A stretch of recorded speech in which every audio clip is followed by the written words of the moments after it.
बुद्धि का उपयोग करके हम जीत सकते हैं, चाहे हमारे पास शारीरिक बल हो या ना हो। एक गांव में कुश्ती का आयोजन हुआ था। सभी बड़े बलवान पहलवान विभिन्न गांवों से आए थे और सबके पास विशेष कौशल था। इन पहलवानों में सबसे बलवान पहलवान रामू था, जिसने आज तक कुश्ती में हार नहीं मानी थी। कुश्ती का प्रोग्राम आरंभ हो गया और हर पहलवान के बीच मुकाबला हुआ। कुश्ती के आखिरी चरण में सभी को रामू के साथ मुकाबला करना होता था और यह रामू के खिलाफ कठिन चुनौती थी।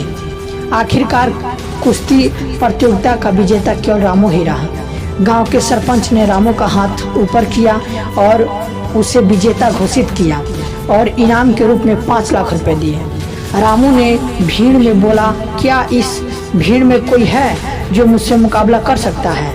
अगर कोई मुझसे हरा दे तो उसे मैं 5 लाख रुपए दूंगा।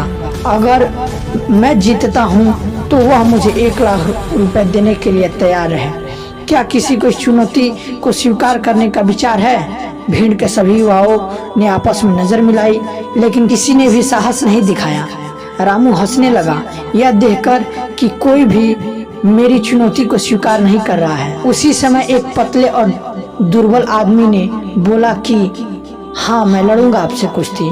रामू भी तैयार हो गया। दोनों पहलवान मैदान में पहुंचे और सभी लोग उनके लिए तालियां बजाने लगे। संजू और रामू के बीच कुश्ती शुरू हुई।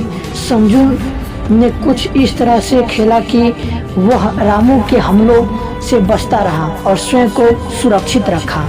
सभी लोग संजू के खेल की मुरीद कर रहे थे। कुश्ती का अंत करीब आया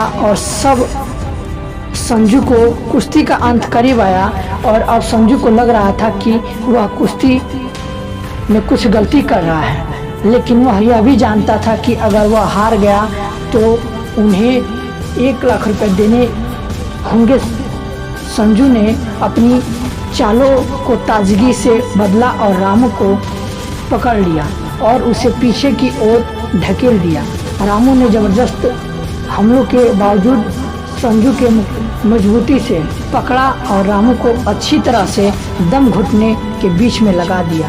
भीड़ अब संजू संजू कर चिल्लाने लगी और रामू के होश खो दिया। फिर रामू खड़ा हुआ। किसी तरह संजू ने चालाकी से रामू के टांगों को खींचा और उसे पूरी तरह असमर्थ कर दिया। रामू गिरने के बाद फिर नहीं उठ पाया। सरपंच ने संजू का हाथ उठाया और विजेता घोषित कर दिया। शर्त के अनुसार संजू ने 5 लाख रुपए जीत लिया। इस कहानी से हमें यह आशय मिलता है कि बुद्धि का प्रयोग करके हम जीत सकते हैं, चाहे हमारे पास शारीरिक बल हो या ना हो।